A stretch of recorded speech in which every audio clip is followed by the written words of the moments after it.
What's going on, guys? Dallas here. I'm just going to give you guys a quick case study about how I helped one of my clients named Ken, who was a realtor in his 50s, lose 60 pounds in a year while putting on muscle. And we did it without doing any restrictive diets. We did it while being able to travel. And we did it with him just maintaining a busy lifestyle as a realtor, man. I know a lot of you guys I talk to are former athletes. That's primarily who I work with. Work with a lot of realtors as well, who tend to be a lot of the same people, honestly. But I know a lot of you guys struggle with, what do I eat when I'm on the go? I'm always at showings. I'm always having to travel. I'm always having to go to these client dinners. Oh, I don't really have the time to work out. What about my family? So hopefully I'm going to clear a lot of that up and show you how a guy I worked with was able to achieve all that. And last but not least, I talked to a lot of guys who were past the age of 30. I'm 29 now. Guys who are past the age of 30 and they think, oh, I can't achieve the goals that I want. I can't get in better shape than I was before because my metabolism slowed down. So I want to address that concern here. And again, hopefully shed light on some of the things we did. I want to be no bullshit with this. I want to tell you guys exactly what we did so that way you can see for yourself. But also trying to be concise here. So meet Ken. Ken, as you can see, is a crazy before and after. He's 290 here on the left. He's about 230 here on the right. And that only took us about a year. So you got to think, man, if you've been struggling with this since you stopped playing sports or since you started real estate and you're past your 20s, think about how long you've struggled with this. And we were able to achieve this in a year. And I know a year sounds like a long time, but when you put that in comparison to, damn, I've kind of been stopping and starting all these diets. I've done 75 hard and I fell off. When you think about how long you've how long you've been in that hamster wheel of stopping and starting, yo-yo dieting, cutting all your carbs, and then once you reintroduce them, you put on all the weight and you're demoralized. Think about how short of a time frame a year is to change your life, man. So Ken, again, he was a realtor in his 50s. He played some high school football. He's about 6'5". I think he told me he played tight end or defensive end or something like that. But once he stopped playing sports, he was active in landscape for a while. So as you know, if you've ever played a sport, you were just super active in your 20s. I talked to so many guys who were like, yeah, man, I used to be able to get away with eating whatever I wanted. I'd burn it off. Well, you know how that goes when you're more active and when you're younger. So think about it. If you're eating a lot of food to keep your weight up to play a sport like football where you have to be able to, where you have to put on muscle, if you keep those same eating habits when you're not as active, what do you think is going to happen? You're going to gain weight, right? So that's why changing your eating habits as a former athlete or a guy who was active in your youth is so important. So he was eating like he was still a fucking high school football player, and he got away with it for a while because he was in his early 20s. He was doing the landscaping thing. But then when he switched to that sedentary desk job as a realtor and he's not as active, that's when things started to slip. So again, he started at 290. His main goals were to lose 60 pounds. He wanted to do it in a way where it wasn't like super restrictive. I don't want to follow a meal plan. I don't want to do a crazy diet. I've done all that. I realized that doesn't work. That's kind of where he was at. He was at his wit's end.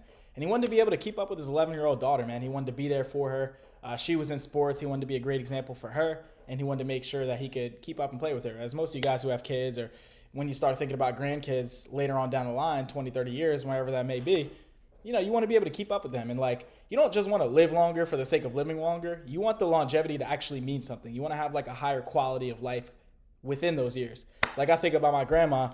She's in her 80s. She might be 85. And she's, I think she just turned 85. And man, I grew up, because she raised me. I grew up watching her do skiing, scuba diving, tennis, golf, all these activities, even in the bowling league. So she was a great example to me of someone who could not only live a lot of years, live past the normal life expectancy as an adult, but also not be in a wheelchair, not have a bunch of knee pain, back pain. She's still super active to this day. So if she can do it, if my man Ken can do it in his 50s, any of you guys watching out there can as well. So more energy, more confidence as a realtor, that's going to help when you're in front of your client and you're not out of breath because you just walked up the stairs showing the house, when your gut's not spilling out the sides of the dress shirt. That's going to help when you're in a conversation with your prospect. looking the part, filling out your dress shirt, your polo, whatever the case is. When you just look like a guy who has his shit together, that makes people want to do business for you, do business with you. So I know that's a big goal for you, a lot of you guys out there.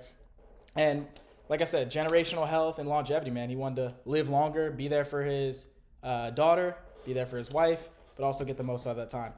So the initial challenges, man, it wasn't smooth sailing. I don't want to paint this picture that hey, we had no issues and this was just a perfect, he was a great client. Don't get me wrong. He did his part, but we started off knowing what we were getting into. So I think he hit the point where he reached out to me because he had neuropathy. So for those of you who don't know, that's like numbness in your feet. And I don't think there's a cure for it. I mean, you can kind of manage it the best you can. The doctor's going to tell you should eat right, lose weight, exercise, all that kind of thing. But the problem with neuropathy is it's so painful and uncomfortable that it makes you not want to work out. So we had to work around that. He had high blood pressure. A lot of guys don't get to the point where they want to do something to make a change with their health until they feel like they have to. So that was like enough of a scare for him. Plantar fasciitis, that's just like inflammation in your feet. So kind of similar to the neuropathy in terms of like it held him back.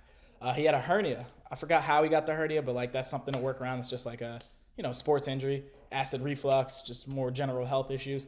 And obviously being in his 50s, not having worked out for 20 years since he played football or since he was as active, moving around when he was doing his landscaping, he thought he had slow metabolism. You have no idea how many guys I talk to, not even in their 50s, saying shit like, oh, it all goes downhill when you're 30, or oh, wait till you get my age and they're 40. Oh, wait, you get to my age, you don't burn it off as easy as you used to. And I'm here to challenge that belief. I'm not saying there's no validity in it. What I'm saying is stop listening to your fucking coworkers who struggle with this shit, poison your brain with that type of talk, man, because that puts you in a victim mentality, and that's not really going to do much. But it's not necessarily the metabolism that's the issue for you or the limiting factor.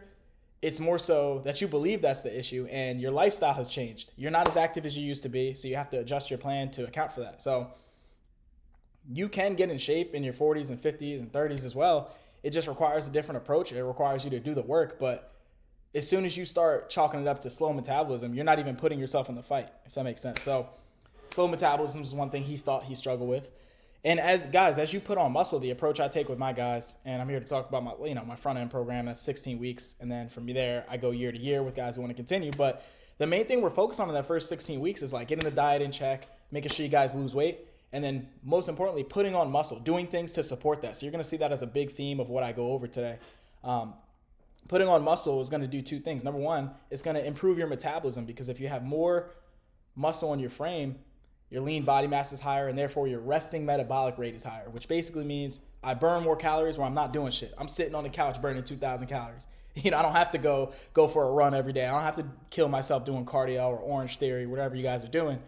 Just because you have more muscle in your frame, you're going to be able to eat more food and also lose weight, keep the fat off. So that's an important thing, because I know a lot of you guys out there just like don't know what to do in the gym. So you're just like, oh, like maybe I'll just do some burpees or join that whatever class and just do a bunch of cardio because that's the only thing I know how to do in the gym. That's the only thing I'm comfortable doing, because I don't know what the fuck I'm doing in the weight room section. I don't have a plan tailored to me. So that's reason number one. The second reason you want to focus on building muscle is a lot of guys want to look better, and they look at the number on the scale as a marker of progress, which is great. But then they go straight for the weight loss and they're only doing cardio, and they still don't look the way they want to look. So that's where you'll have guys who lose 50 pounds in a 5-6 month span really quick, being super restrictive with the diet, doing a ton of cardio, and they're kind of skinny fat. You know what I mean? Like maybe that's happened to you watching this. You lost the weight and you're like, damn, bro, I thought I would look better at 190, 200. I thought I'd be jacked, but I kind of just look skinny fat. I don't like the way I look. People are telling me I look sickly, and I'm wanting them to congratulate me for my weight loss, and they're telling me I look sick, right? So by taking this approach, yeah, you may lose weight a little bit slower, which is fine. I know y'all don't really care about the number on the scale. You care about how you look and feel. But if you're doing the strength training, you're killing two birds with one stone, so you're getting to your goals faster. You're putting on muscle, you're burning more fat, like I said. But as you lean out, you're going to expose the muscle that you built. So the work you're doing is paying off for now, and it's also paying off in the future. So I look at each strength training session or any act of work that you're doing to build muscle as a deposit that you're going to cash in on later. So that's how I tend to view it. So anyway, that's my rant about metabolism. Some of the things he's tried, man, he didn't really do too much workout wise. I think he told me he was doing a little cardio here and there, just kind of dabbling in the gym. But he tried cutting out fast food, because as a realtor, you got to eat on the go a lot. And then he also worked with a dietitian. Now, a dietitian is someone who is super qualified to help someone with nutrition, but even they just handed him a meal plan, and he felt like he couldn't stick to it. It was just like doing it for a while, and then he'd get lazy with it, because although the dietitian has the knowledge, I don't think they had a system set in place where they were holding him accountable. So maybe that's why he struggled with it, or maybe they didn't adjust to his lifestyle when he was on the go or things like that. So Shit, I have friends who are dietitians. I recommend that over a nutritionist any day of the week because they can help you with eating disorders. There's a lot of things they can help you with. And they go through a rigorous course load to get to the point where they're qualified to give you that information, that type of assistance. But even a dietitian couldn't help them with this stuff because the way that it was structured, the way the relationship was structured. So that's no knock on dietitians. It's just, it didn't work for them. So here's the approach we took, man. I like to keep things super simple. I'm not the guy who's going to come in and give you a meal plan and say, hey, just eat these foods and figure it out. I'm not some fucking trainer at LA Fitness who's going to do that. I'm not a nutritionist. That's not what I do. I want to teach you how to think about eating. I want to equip you with the tools so that you know how to think in certain situations so that you can get the results that you want. So you don't need me in your ear all the time to tell you, eat this, don't eat that. And that way we improve our relationship with food and we don't have this good and bad label on things. Because I know a lot of you guys out there are like, oh, I thought eating after 6 was bad. Oh, I thought carbs are bad. I thought whatever, right? I want to kind of reverse all that. So the first month, we kept it super simple, man. We just focused on portions and building awareness of his eating habits. Because how the fuck can you change your eating habits if you don't even know what you're currently doing? Imagine you have a client that wants to buy a house and you're like, oh, did you get pre-approved? No, I didn't get pre-approved. Okay, what's your finances looking like? I don't know. I haven't been tracking it. I haven't been budgeting. First thing you're going to tell them is like budget your stuff out so that you know what you're currently doing so that you can improve your spending habits or saving habits. That way you can save up for the down payment or improve your credit score, whatever the case is, right? We need that awareness to be able to make these changes.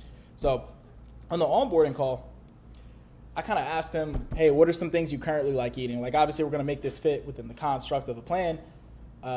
All I care about in the beginning, we're not going to talk about macros. We're not going to talk about meal timing or anything fancy. I just want you to kind of eat how you're currently eating, but I'm going to monitor like how much you're eating. And I want you to build that awareness. So what are the things that you like eating? No right or wrong answers here. So he gives me this list. Eggs, toast, berries. I'm like, okay, cool stuff. Got some protein, got some carbs, got some like micros in there, some fiber. For lunch, a lot of good proteins, some high quality carbs, chicken, hamburger patties. I told him to go a little bit leaner, do like 93.7. Turkey, ground turkey, steak. We'll go with some leaner cuts there. Mashed potatoes, rice, carrots, cabbage. These are just things that he likes eating, things that he normally cooks. So from my perspective, if we're able to not make too many changes, just make small incremental changes and improvements over time, then this is going to be more sustainable than, hey, man, just follow this meal plan and, throw out the rest of the food. These foods are bad. Because guess what? Once you have that weak moment where you want to binge on the quote-unquote bad foods or what everyone told you was bad, all the floodgates are off, man. I know a lot of you guys think all or nothing, so you're either dialed in or you're not, right? So we took this approach, and that's all we did for the first month, man. He lost a lot of weight doing that in the beginning. Then I would say around like week 4 or 6, we started talking about protein and, getting his macros right, and I'm teaching him that system. But in the beginning, it was really just very simple with this. So with the workouts, so obviously we know like, nutrition's a part of it, but also the workouts as well. On that onboarding call, when we spoke, I had him start out with 3 days a week for 60 minutes. I always ask every client when they enroll, hey, man, like, what are you willing to commit to this? Obviously, you put more work in, you're gonna get more out. But what works with your schedule? What equipment do you have available? What injuries do we have to work around? That kind of thing. So he tells me, hey, man, I can give you 3 days a week, hard for 60 minutes. I'm like, perfect, dude. That's like more than enough. That's a perfect amount of time. Let's go 3 days. And I'll show you the workouts here in a second. But 3 days a week for 60 minutes just doing strength training. Notice how I'm not saying, yeah, man, we spent an hour on the treadmill and we did 30 minutes of mobility work and we were running wind sprints.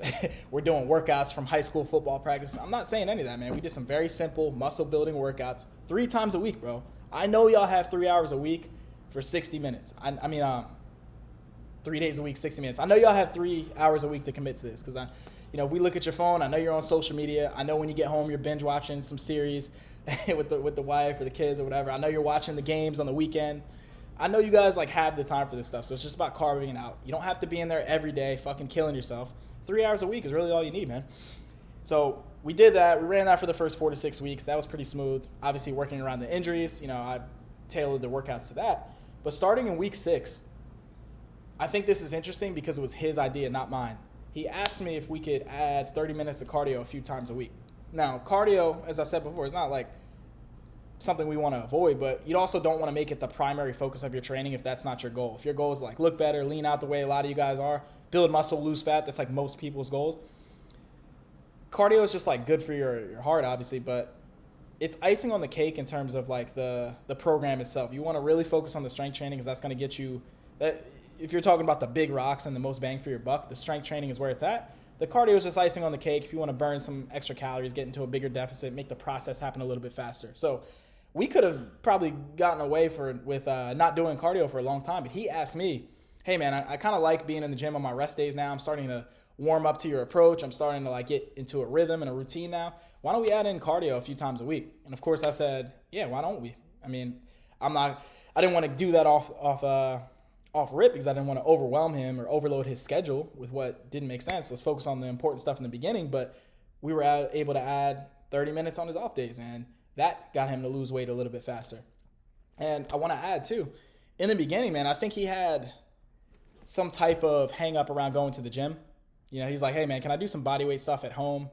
I don't have a ton of equipment, but can we work with what we have right now? I don't really like going to the gym. It makes me a little anxious. I haven't been there in years. I don't want people looking at me, whatever you're worried about, right? Getting in your head, I understand. And I do think that gym intimidation or gym anxiety, a lot of that comes from not having a plan, because a lot of you guys I'm talking to in this video, y'all have worked out before. Y'all know what that looks like, but you haven't done it in a while, and you don't know what the fuck you're doing because you haven't been in there for a while.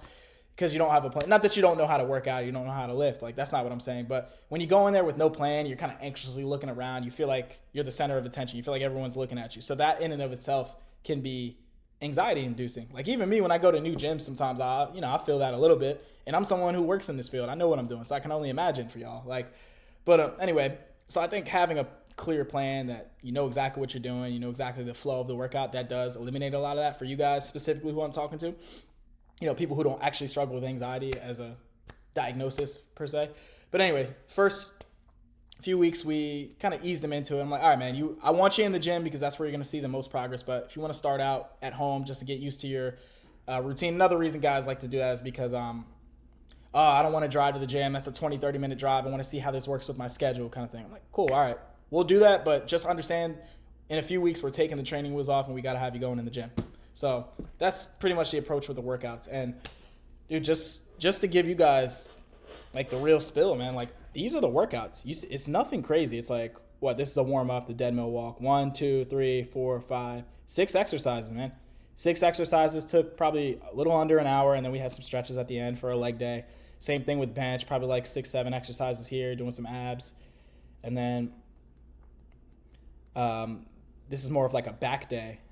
And same thing, man, like nothing crazy, 3 sets of everything, decent rest times, hitting full body. Like, you know, we got a leg day, we got a push day, and then we have like a back day. Everybody's program is going to look different based on how many days they're willing to be in the gym. And I know some of y'all are going to look at this, I don't want to squat, I don't like deadlifting, I don't do that anymore.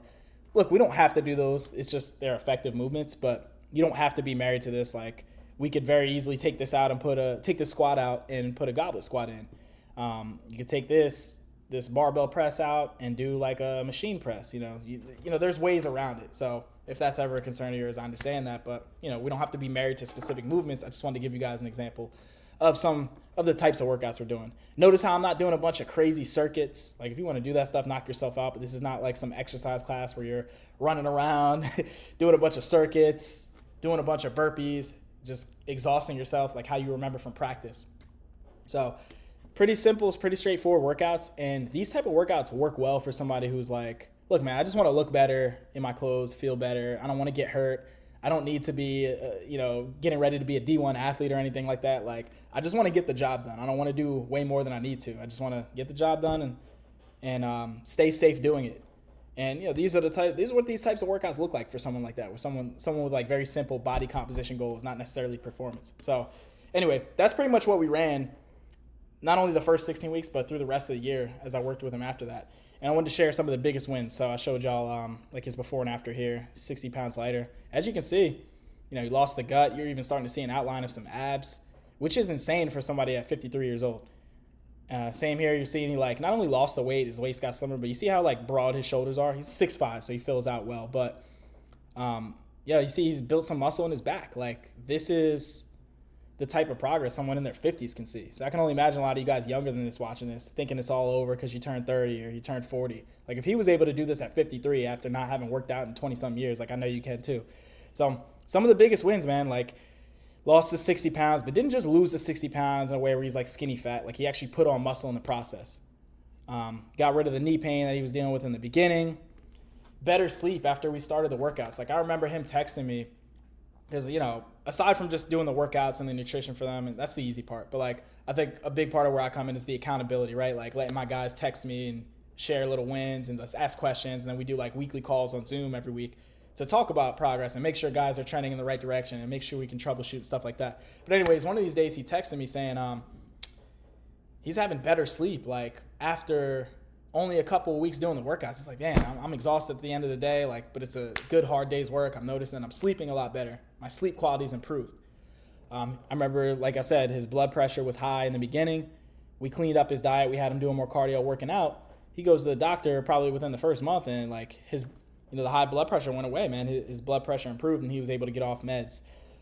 Aside from the physical wins, I look at more of the mental lifestyle stuff as well. Obviously, he had more confidence, more energy. That's going to help him at work. It's going to help him with his family. Everyone around him started noticing. I remember him he would go to Vegas a couple times a year with his buddies and, watch the sports, gamble, drink, do all the fun stuff. Vegas, come on.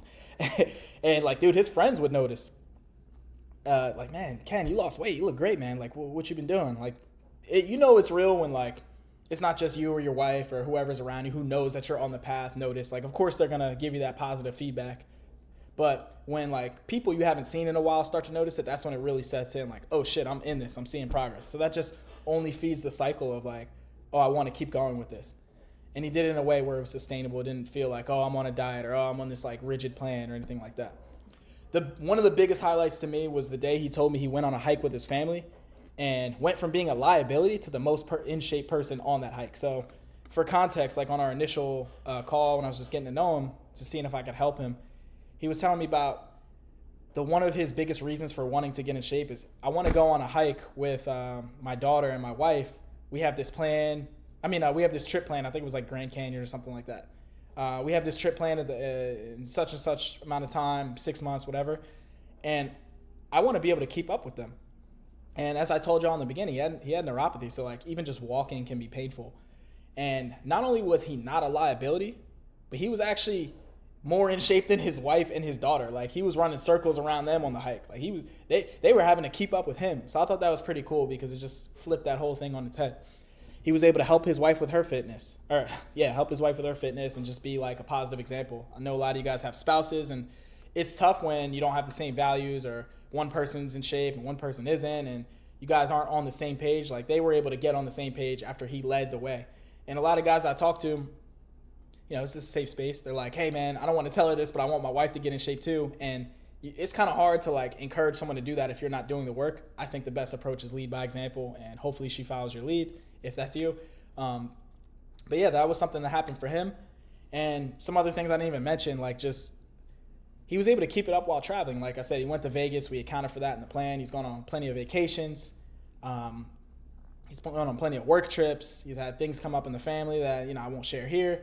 But shit came up. It wasn't like a smooth sail to like, all right, 60 pounds in a year. Like, oh, it was a perfect year. Like things came up. Life events that always can come up, that do come up, that we were able to work around. And he was still able to keep up with the workouts, keep up with the nutrition plan, even though we had to make adjustments. Because I know a lot of guys I talk to, they're waiting for the right time to get started. Oh, it's tax season now. Oh, work is busy right now. Oh, let me swing back around in Q3, Q4, whatever, right? And it's like, dude, life's never going to slow down.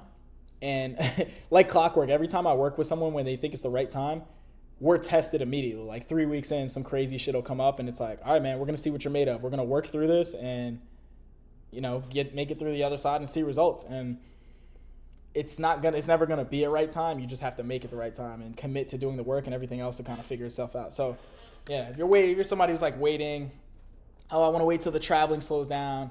Oh, I want to wait till this slows down. I understand that, but it's never gonna be the right time.